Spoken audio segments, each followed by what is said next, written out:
E aí, minha família, tô aqui para gravar mais um vídeo daquele jeito. E hoje eu vim trazer aqui uma passagem do Salmo 42. E rapaz, o homem tava triste, viu? O homem do Salmo 22, o rapaz do Salmo 22 tava triste, né? O Davi tava triste, e é um sentimento muito comum das pessoas, né? Da gente hoje em dia. A gente fica triste, fica alegre. É sempre essa renovação, né? De alegria e de tristeza, embora que a gente procure mais a alegria, né? Que é o correto.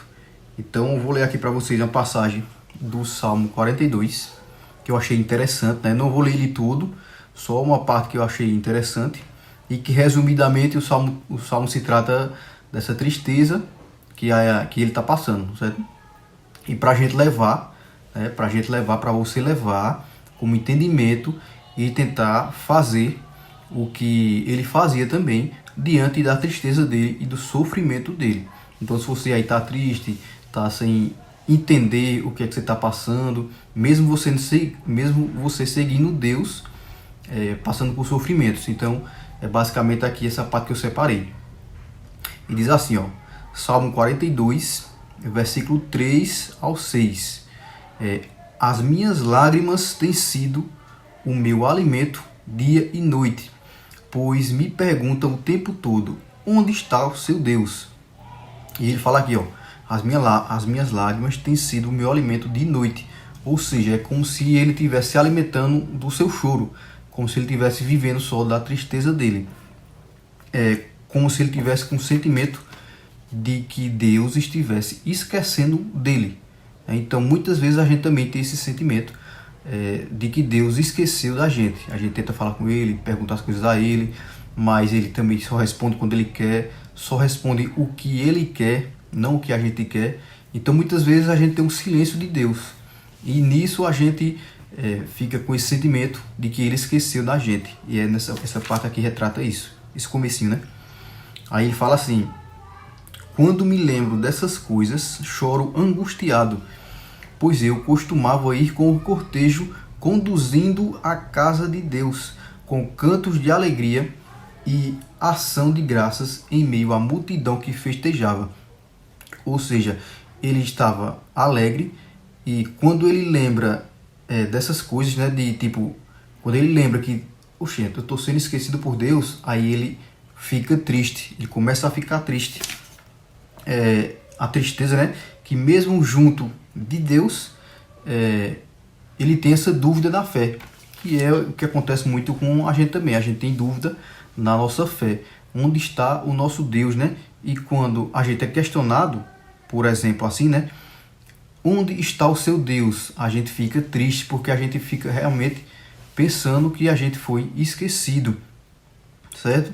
Então essa parte também fala disso, que ele estava alegre e depois ele fica triste porque ele meio que era acusado, né? Você meio que pode ser acusado também de pessoas dizendo: oxente, por que você está passando por isso? Se você acredita em Deus, se você é cristão, não era para você estar passando por isso. E isso faz a gente pensar dessa forma, né? Que como se Deus tivesse esquecido da gente. E ele continua aqui, ó: por que está tão triste, ó minha alma? Por que se perturba dentro de mim? Ponha a sua esperança em Deus, pois eu ainda o louvarei. Ele é o meu Salvador e o meu Deus. Ele é como se estivesse conversando com ele mesmo, refletindo, fazendo uma reflexão de tipo: ué, não era para eu estar assim, porque eu estou triste. Eu preciso colocar minha esperança em Deus para eu voltar à minha alegria. Então é como se ele estivesse tendo uma conversação com ele mesmo. E lembrar que Deus é Deus. Deixa eu ver se é essa parte aqui mesmo. Isso, exatamente. Para a gente ter a esperança em Deus de novo, a gente precisa lembrar que Deus é Deus. Para a gente voltar a ter esperança, a gente precisa lembrar que o Deus que a gente acredita é o Deus que abriu o mar junto com Moisés. É o Deus que fez o cajado, deu poder a Moisés para o cajado dele virar uma cobra. Ou seja, a gente tem que acreditar que é o Deus do impossível. que Ele vai fazer as coisas também acontecerem na nossa vida se a gente continuar seguindo Ele, certo? Então a gente precisa lembrar de quem Deus é e o que Ele faz para a gente ter a nossa esperança renovada, para a gente sair da tristeza para a alegria, certo? A felicidade e a paz, que é a principal coisa que deve ser o nosso sentimento, o sentimento de paz, certo? E aqui ele continua dizendo aqui, sim, calma, anotei aqui também, ó, lembrar, na minha filhinha aqui, ó, lembrar das coisas que Deus fez para você. Isso faz renovar a esperança. Ou seja, ele ajudou lá, né, Moisés, Abraão, tal, todo mundo da Bíblia, mas se você lembrar, você vai lembrar, né, de coisas que ele fez para você. Na verdade, se você puxar na memória, né, se você puxar na memória, você vai lembrar de coisas que Deus fez com você, tipo livramento, algo até sobrenatural também na sua vida, que ele fez com você. Então, quando a gente lembra das coisas que Deus fez com a gente, né, coisas específicas que ele fez com a gente volta a ter esperança, e essa esperança faz a gente renovar a fé, faz a gente parar de duvidar, parar de pensar, tipo, por que ele esqueceu da gente?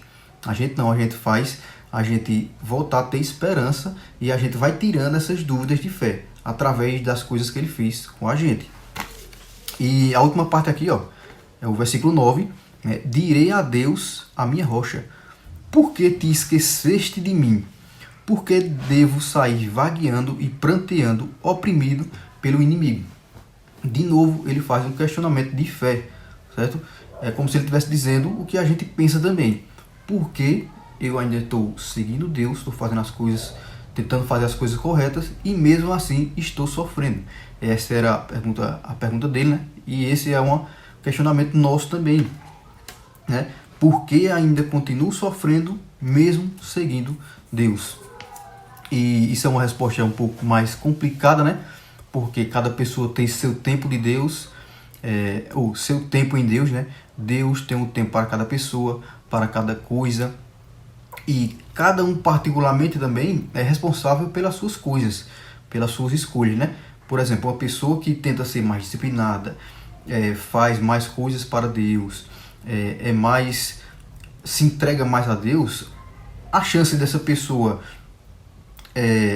ter, tipo assim, mais ascensão é maior do que uma pessoa que às vezes não está presente tanto diante de Deus, né? Não se apresenta tanto diante de Deus, às vezes não lê muito a Bíblia ou não ora muito, diferente de uma pessoa que lê mais a Bíblia, que tenta orar mais, que tenta melhorar a sua vida como ser humano e tudo mais. Então esse era um questionamento dessa parte do Salmo que eu achei interessante, que é uma tristeza, né? E que ele renova a alegria, né? Renova a alegria através da esperança pelas coisas que Deus fez com ele. Ele lembra as coisas que Deus fez com ele e as coisas que ele fez nos antepassados, né? Que eram os antepassados de Davi. Era Jacó, era Abraão, era Moisés, todo esse pessoal. Então é isso. É uma mensagem anti-tristeza para você renovar sua alegria, renovar sua esperança e renovar sua fé para esse sentimento sair e ser substituído pelo sentimento da paz. Então o vídeo é esse. Tchauzinho.